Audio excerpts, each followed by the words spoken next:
Olá, esse é o Instituto da Mente, essa é a coluna Um Tiquinho de Filosofia. Sou Charlton, filósofo, psicanalista, e hoje continuaremos a abordar o tema da ansiedade. E mais especificamente, vamos tratar sobre o medo de doenças. Para quem está nesse momento me assistindo, me ouvindo, sabe que em se tratando de ansiedade, talvez seja o ponto mais importante, que mais gera agitação, preocupação, pensamentos negativos, é justamente a pessoa imaginar, pensar que ela de repente pode vir a desenvolver ou estar com algum tipo de doença. Bom, mas o que é que caracteriza uma ansiedade por medo de doença ou por causa de doenças? O que caracteriza é que, por exemplo, uma pessoa numa situação normal, ela tem um determinado sintoma físico ou mesmo psíquico e ela pensa ali com ela de uma forma até tranquila, mais, digamos, assertiva, positiva, dizendo assim: ah, isso é só uma dor de cabeça porque eu estou cansado. Ah, eu estou passando por tal coisa no trabalho, por isso que gerou uma dor de cabeça. Eu estou sentindo tal coisa, mas isso logo vai passar. E aí, daqui a pouco, de fato, a dor de cabeça cessa, ela passa, você não tem mais esse tipo de preocupação e, consequentemente, não gera nenhum tipo de ansiedade ou agitação ou pensamentos de forma mais negativa. Agora, por outro lado, se você tem uma dor de cabeça, eu estou colocando a dor de cabeça aqui a título de exemplo, mas a gente pode citar inúmeros outros sintomas. Se você tem uma dor de cabeça e aí começa a imaginar, bom, isso é uma enxaqueca, essa enxaqueca pode aumentar ainda mais, mas se é uma enxaqueca que acontece quase todos os dias, será que é só uma enxaqueca ou pode ser uma coisa mais grave? E se eu fizesse um exame e nesse exame realmente descobrisse que eu tenho algo mais sério, sei lá, de repente um tumor, ou isso pode de repente desenvolver para uma coisa do tipo um AVC, um aneurisma. Então, percebe que vai de uma condição mais simples, de uma certa tranquilidade com a dor de cabeça, mas logo aquela pessoa passa a exagerar. Esse exagero, aumentando consequentemente, inclusive em um espaço de tempo curto, esse tipo de pensamento, isso é o que já caracteriza certamente o problema da ansiedade por causa de doença. Eu falei da dor de cabeça, mas, por exemplo, pode ter algo intestinal e a pessoa já imaginar, será que eu tenho um câncer? Pode ser também uma questão na pele, só uma manchinha, e a pessoa diz assim, será que essa manchinha já não é uma doença mais grave? Tem um aceleramento, um batimento mais forte no coração, a pessoa então já imagina, será que não estou com um problema cardíaco? Vou procurar o médico, vou fazer exames. E aí começa a ficar buscando como se de fato fosse descobrir a qualquer momento um tipo de doença mais séria para justificar um determinado sintoma. A grande questão é que quanto mais você pensa de forma exagerada, fora do normal, incomum, sobre esses sintomas, sobre essa possível doença, mais os sintomas irão aparecer. Se, por exemplo, a questão da ansiedade confirmada e você gera essa ansiedade justamente por causa de um sintoma, esse sintoma, numa cadeia, num ciclo, ele começa a aumentar mais sintomas. E se aumenta mais sintomas, você fica mais ansioso. Se você fica mais ansioso, mais sintomas você vai sentir.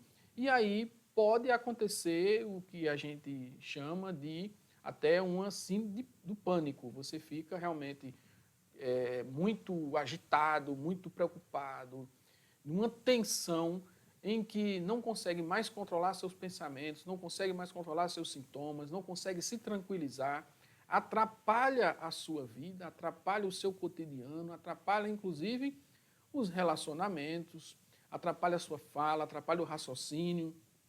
Aí já se caracterizou um grande prejuízo. Se caracteriza prejuízo, então patologia, doença. É o momento então de fazer uma reflexão, uma análise, e aí perceber que isso, na verdade, se trata de um tipo de ansiedade. A ansiedade do tipo que já coloquei, que é o medo da doença. E ocorre de inúmeras formas, como eu havia já colocado. Por exemplo, a síndrome do jaleco branco é um tipo de ansiedade por medo de doença. Antes mesmo de chegar no hospital, a pessoa já começa a se agitar. E se eu for no hospital e descobrir algo? E se eu chegar lá e for uma coisa mais séria? E se eu chegar lá e ficar internado? E se eu chegar lá e ter que tomar remédio, tomar injeção, tomar isso, aquilo, outro? Então, isso já se caracteriza um medo do hospital, o medo do médico, que batizou-se, falou-se que é síndrome do jaleco branco. Bom, isso ocorre também não só dentro do hospital, mas pode ocorrer também na sua própria casa. Como, por exemplo, a pessoa ficar ferindo a pressão, achando que a pressão está subindo o tempo todo e que aquilo vai lhe causar alguma coisa mais séria, do tipo um AVC, um infarto. Então, a pessoa fica se monitorando o tempo todo com esse tipo de equipamento. Ou pode ser também o contrário. Às vezes a pessoa pensa que é uma pessoa que fica procurando a doença, observando o seu corpo, monitorando o seu corpo, os seus sintomas. Mas também é aquela pessoa que vai negligenciar completamente os seus sintomas, não vai realizar nenhum tipo de exame, não procura médico, não procura tratamento, não procura nada. Não procura por quê? Por medo. Medo justamente da doença. Então, ela vai dizer assim, não, a pessoa diz, vai ter que ir ao hospital porque você está tossindo, porque você está com uma certa dor, já está faz um tempo, então procura um médico, vai fazer uma consulta. A pessoa diz, não tenho nada, não estou sentindo nada, isso é bobagem, isso é besteira. Na verdade, o que ela está fazendo é escamotear, é esconder, é camuflar os seus sintomas, porque na verdade ela não quer transparecer uma coisa que está por trás, que é justamente a ansiedade, é o medo de descobrir uma determinada doença. Isso também é um tipo de ansiedade. E às vezes isso pode levar a situações mais danosas, como esconder um sintoma, que esse sim seria real, e aí não procurando o médico, não realizando exames, não procurando tratamento, essa doença que era pequena, que não era grave, pode se agravar. E aí, por que ela se agravou? Por causa do medo, por causa da ansiedade, por causa dessa situação, porque ele não queria fazer uma descoberta que iria contrariar, digamos, a sua condição de saúde. Então, a ansiedade por medo de doença é uma das mais, inclusive, incapacitantes. Ela pode, inclusive, paralisar a pessoa, por exemplo, não indo ao trabalho, não realizando as suas atividades, não se encontrando com os amigos, não indo a festas, não fazendo exercícios físicos. Então, perceba que ela tem um rol de situações em que ela realmente pode danificar, prejudicar essencialmente aquela pessoa que tem esse tipo de problema. Então, o medo da doença, a ansiedade por causa dessas situações, ela realmente gera um problema de ordem psicológica, patológica e precisa ser tratado. Bom, e como é que a gente pode, digamos, tratar? Eu passarei aqui algumas dicas rápidas, evidentemente que não dá para explorar toda essa questão num vídeo, mas, por óbvio, a pessoa tendo esse tipo de problema, identificando esse tipo de problema, e aí sabendo, por exemplo, ela não tem nenhum problema de saúde, já fez exames, já procurou médicos, inclusive de forma recorrente, e sempre os exames dando normal, sem problema, né, sem nenhum tipo de patologia, e mesmo assim ela insiste, não acredita que não tem nada, então resta saber se ela não está passando realmente por um distúrbio, por um problema de ordem psicológica. E aí, ao se caracterizar pelo exagero, como eu já coloquei, a ficar o tempo inteiro se monitorando, excessivamente preocupado, agitado, tendo prejuízos sociais por causa desse medo, dessa condição, então é hora de tentar um tratamento. E qual é o possível tratamento aí? Primeira coisa que a gente coloca no consultório, na abordagem do tratamento introdutório, inicial, é dizer o seguinte, olha, a primeira coisa é encarar o problema. Ou reconhecendo que de fato a pessoa tem a ansiedade por esse motivo, medo de doença, ou mesmo se tiver algum tipo de doença, que tente resolver logo esse problema. E aí eu quero citar justamente os estoicos, Sêneca especificamente, e aí vem a parte do tiquinho, né, da filosofia, que diz assim, se você tem um problema, então não guarde, tente logo resolver para acabar logo com essa situação. E aí, por que resolver logo é uma boa? Por que encarar de frente é uma saída? Porque ao encarar de frente e aceitar a questão, você tende a entender todo o processo, a resolver, caso exista de fato alguma coisa, digamos que ela seja menor, então você já resolve e elimina, isso é ótimo. E se digamos que seja uma coisa até maior e uma coisa até mais grave, de novo, buscando aqui Sêneca, nos auxiliando nesse sentido, ele vai dizer o seguinte, bom, se é grave e não tem nenhuma solução, então não tem solução, então também não tem por que você se preocupar, então elimine essa ansiedade por causa desse problema. Eu sei que falar teoricamente, filosoficamente por essa linha, parece até simples, mas ao você exercitar esse tipo de raciocínio e racionalizar literalmente esse problema, tende que a sua mente vai também se habituar a não encarar esse problema como uma coisa que é o fim, como se fosse a morte. Porque o que acontece justamente que muitas pessoas que têm essa síndrome, esse problema do medo de doenças, essa ansiedade por doença, é viver constantemente numa situação quase que de luto, como se a morte tivesse iminente, como se ela tivesse para acontecer a cada instante, a cada momento. E esse medo da morte barra doença, ela gera ainda mais preocupação, ainda mais ansiedade, e aí pode, consequentemente, causar mais problema, mais prejuízo e situações mais danosas para o seu bem-estar, para a sua vida, de modo geral. Então, encarar o problema, tentar resolver o problema é um primeiro ponto que a gente coloca aqui.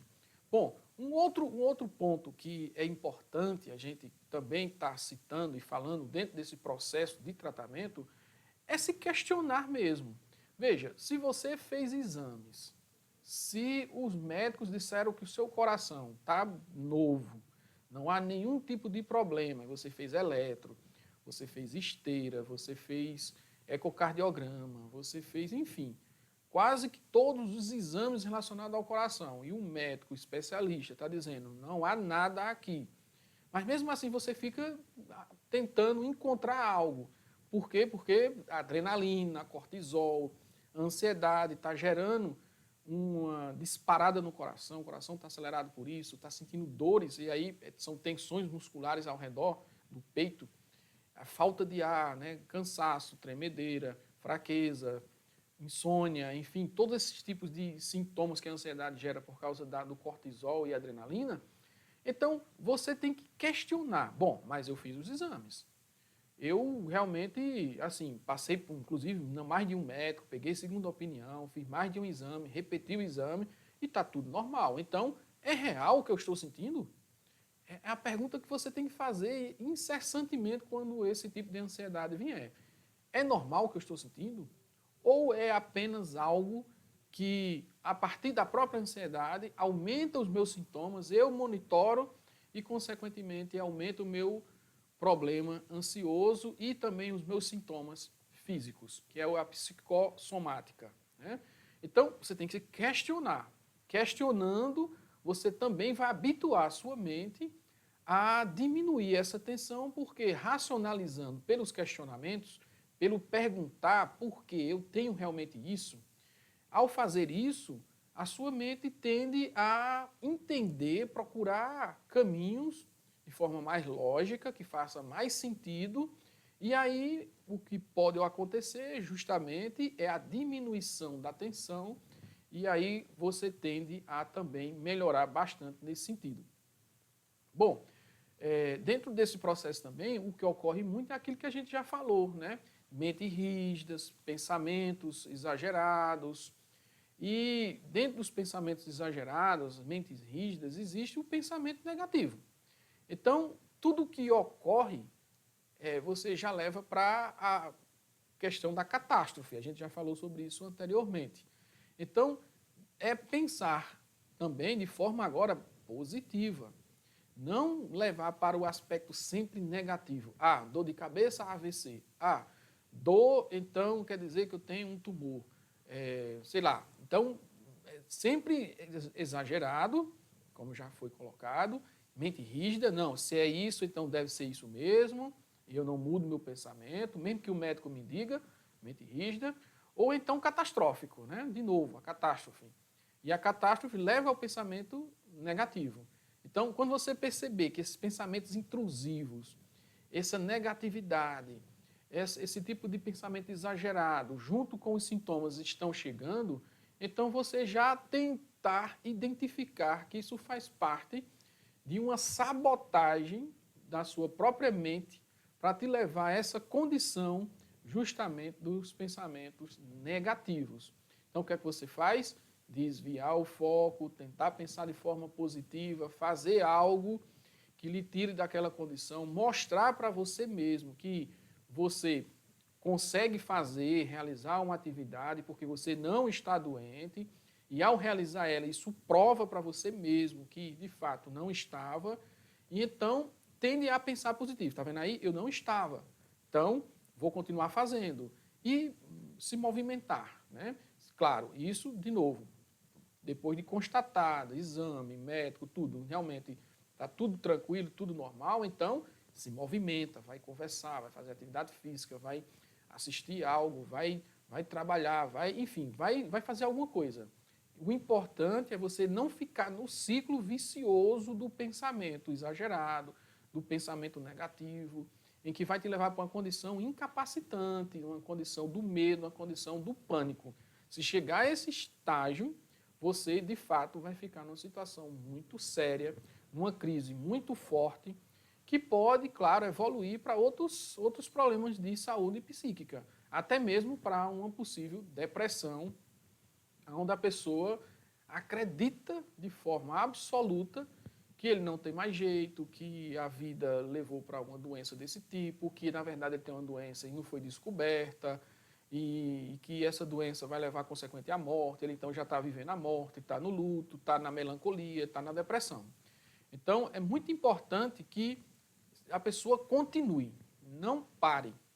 Ela se mexa. Se mexer para quê? Para desviar a atenção, para desviar o foco, para diminuir essa adrenalina, cortar esse cortisol, conseguir dormir melhor, para que os sintomas eles diminuam ou desapareçam, para que a mente não fique tão agitada, que a pessoa realmente faça esse processo na mente de uma forma em ressignificar, dialogar com esse tipo de problema, não fugir dele, encarar de frente, como já foi colocado.